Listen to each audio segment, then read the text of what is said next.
Hello, my dear students.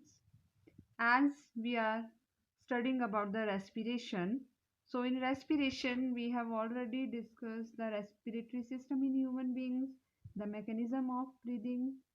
Okay, now come to next topic, that is exchange of gases in lungs and tissues. Okay, so मैंने आपको बताया था बेटा कि जो respiration है, ठीक है, it involves two steps, that is breathing, and this simply called external respiration, and the second one is internal respiration. Internal respiration क्या है? जो कि होती है in the cells, okay, in which the actual breakdown of the food substances takes place and the energy is released. And the internal respiration कहाँ होती है? cells के अंदर. okay, तो हम ब्रीदिंग पहले ही कवर कर चुके हैं. ठीक है, तो ब्रीदिंग हम बोल सकते हैं कि सिंपली है taking in of fresh air and giving out of fall air. Okay, तो अभी हमने ब्रीदिंग मैकेनिज्म कर लिया है कवर. ठीक है, अब हम नेक्स्ट आते हैं कि exchange of gases in lungs and tissues कैसे होता है. लंग्स से ओके, जो एक्सचेंज ऑफ गैस है, एक्सचेंज ऑफ गैसेस का मतलब क्या है कि ऑक्सीजन जो है लंग्स से किस तरह से ब्लड में जाते हैं. ठीक है, और ब्लड से किस तरह जो है लंग्स में आती है, और लंग्स से होते हुए जो है हम उस कार्बन डाइऑक्साइड को एक्सहेल करते हैं. ठीक है, तो first of all in lungs में किस तरह से गैसेस एक्सचेंज होता है. ठीक है, तो बेटा ये जो एक्सचेंज ऑफ गैसेस है, it depends mainly upon the concentration of the gases. ठीक है, ऑक्सीजन और कार्बन डाइऑक्साइड की कॉन्सेंट्रेशन पे डिपेंड करता है. ठीक है, और इसमें जो प्रोसेस इन्वॉल्व है दैट इज डिफ्यूजन. ठीक है, क्या है? डिफ्यूजन. डिफ्यूजन टर्म जो है आपने 9th में भी पढ़ी हुई है ये केमिस्ट्री में. तो डिफ्यूजन का मतलब क्या होता है कि the movement of molecules from higher concentration, okay, higher concentration to lower concentration. ठीक है, तो डिफ्यूजन के थ्रू जो है एक्सचेंज ऑफ गैसेस होता है. किस तरह से? अब जो हमने स्टडी किया था ह्यूमन रेस्पिरेटरी सिस्टम, ठीक है, उसमें हमने पढ़ा था फूड पाइप, सॉरी दिस होती है ट्रैकिया, होती है विंड पाइप. ठीक है, ट्रैकिया जो है डिवाइड्स इनटू 2 ब्रांचेस, ब्रोंकई, ब्रोंकई के आगे और उसकी ब्रांचेस होती हैं ब्रोंक्यूल्स, और लास्ट में होते हैं एल्व्यूलाई, एयर सैक. ठीक है, जब हम एयर इनहेल करते हैं, दैट एयर जो है वो कहाँ चली जाती है? एल्व्यूलाई में, एयर सैक में जमा हो जाती है. ठीक है, अब क्योंकि इसमें डिफ्यूजन का रोल है, अब एल्व्यूलाई में जो है कॉन्सेंट्रेशन ऑफ ऑक्सीजन क्या है? ज़्यादा है एज कंपेयर टू ब्लड. ठीक है, एल्व्यूलाई है कहाँ पे? लंग्स में. ठीक है ना, तो एल्व्यूलाई में ऑक्सीजन ज़्यादा है क्योंकि हम इनहेल कर रहे हैं ना एयर, तो उसमें ऑक्सीजन ज़्यादा होगी, और ब्लड में ऑक्सीजन क्या होगी? कम होगी. तो हायर से लो की तरफ डिफ्यूजन मैंने बताया आपको. तो क्योंकि एल्विलाई में ज़्यादा है ऑक्सीजन, तो ऑक्सीजन जो है बाय डिफ्यूजन कहाँ जाती है? ब्लड में. ठीक है, तो इस तरह से एक्सचेंज ऑफ ऑक्सीजन होता है.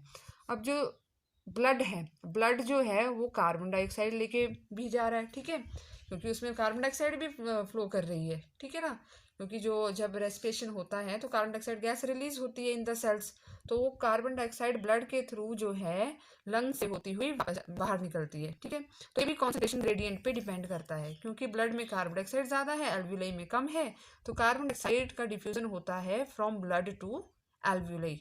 ठीक है, तो दोनों ये जो प्रोसेसेस हैं, ऑक्सीजन एल्व्यूलाई से ब्लड में जाना और कार्बन डाइऑक्साइड ब्लड में से एल्व्यूलाई में जाना, इट डिपेंड्स अपॉन कॉन्सेंट्रेशन. ठीक है, किस प्रोसेस के थ्रू? डिफ्यूजन के थ्रू. तो इस तरह से लंग्स में गैसेस एक्सचेंज होता है. ठीक है, अब टिश्यूज में देख लेते हैं. टिश्यूज में भी सेम प्रोसेस है. अब टिश्यूज में कैसे होता है? ब्लड इज द मीडियम है ये, जिसके थ्रू कार्बन डाइऑक्साइड भी जाएगी और कार्बन ऑक्सीजन भी जाएगी. ठीक है, तो ब्लड से जो ऑक्सीजन है वो जाती है टिश्यू में. ठीक है, अब टिश्यूज में किस तरह से जाती है? क्योंकि ब्लड कैरी कर रहा है ऑक्सीजन को, अब उसमें ऑक्सीजन ज़्यादा है. ठीक है, कॉन्सेंट्रेशन ऑक्सीजन की ज़्यादा है, तो और टिश्यू में कम है क्योंकि वहाँ पे ऑक्सीजन जो है वो कंज्यूम हो रही है.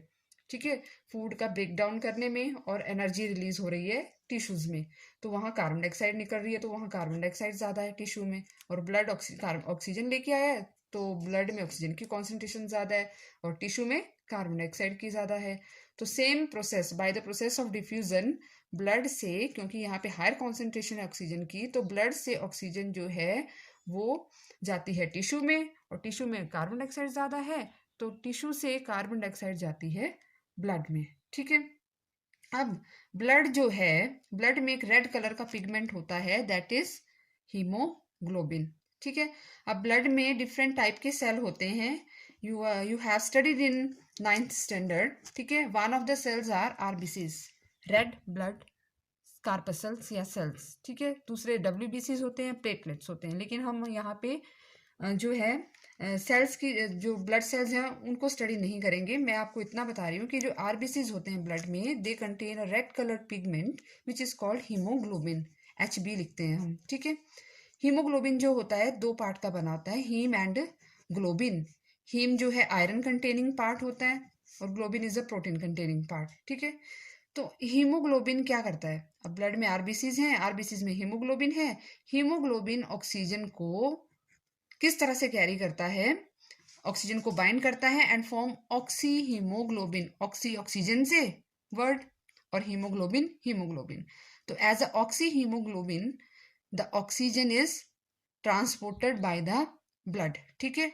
ब्लड जो है ऑक्सीजन को किस तरह से कैरी करता है, थ्रू हीमोग्लोबिन, और हीमोग्लोबिन जो है ऑक्सीजन के साथ बाइंड करता है और बनाता है हीमोग्लोबिन और कैरी करता है ऑक्सीजन को। इसी तरह से कार्बन डाइऑक्साइड भी ब्लड के थ्रू जा रही है। तो ब्लड में है हीमोग्लोबिन, और हीमोग्लोबिन कार्बन डाइऑक्साइड को किस फॉर्म में कैरी करता है, कार्बेमिनो हीमोग्लोबिन। कार्बेमिनो हीमोग्लोबिन, कार्बेमिनो आया कार्बन डाइऑक्साइड से, हीमोग्लोबिन हीमोग्लोबिन। ठीक है। तो ये नेम याद रखना बहुत ज़रूरी है, बहुत इंपॉर्टेंट है। Oxygen in the form of oxyhaemoglobin and carbon dioxide in the form of carbaminohaemoglobin. ठीक है। अब एक और इसमें है कार्बोक्सी हीमोग्लोबिन। समटाइम क्या होता है कि कार्बन डाइऑक्साइड गैस बहुत ज़्यादा रिलीज होती है। ठीक है। By the maybe by the burning of coal petrol. ठीक है। इन अ क्लोज रूम, जहाँ पे ऑक्सीजन की सप्लाई जो है इनसफिशियंट है। कार्बन मोनोऑक्साइड कब पैदा होती है, जब कोई फ्यूल बर्न करता है। ठीक है। In the presence of insufficient supply of oxygen, oxygen पूरी सप्लाई नहीं हो रही है। ठीक है। तो उस time carbon dioxide gas release नहीं होती है, बल्कि कार्बन मोनोऑक्साइड गैस जो है वो निकलती है। क्या फॉर्मूला है, CO। ठीक है। अब ये जो CO है, ये फिर ब्लड में हीमोग्लोबिन के साथ कंबाइन करती है और बनाती है कार्बोक्सी हीमोग्लोबिन। क्या बनाती है, कार्बोक्सी हीमोग्लोबिन। और जब ब्लड में कार्बोक्सी हीमोग्लोबिन बन जाता है, तो ब्लड में जाहिर सी बात है, जब कार्बन डाइऑक्साइड ऑक्सीजन के साथ, सॉरी, दिस हीमोग्लोबिन के साथ कंबाइन की, कार्बोक्सी हीमोग्लोबिन बना। और हीमोग्लोबिन के मॉलिक्यूल तो भाई कार्बन मोनोऑक्साइड नहीं ले लिए। ठीक है। और ऑक्सीजन कौन कैरी करेगा, फिर ऑक्सीजन कैसे जाएगी फिर हमारे डिफरेंट टिश्यूज तक। तो ऐसी कंडीशन में क्या होता है कि ऑक्सीजन जो है उसकी कमी हो जाती है। ठीक है। क्योंकि ऑक्सीजन हमारे टिश्यूज या सेल्स तक नहीं पहुंच पाती है। ठीक है।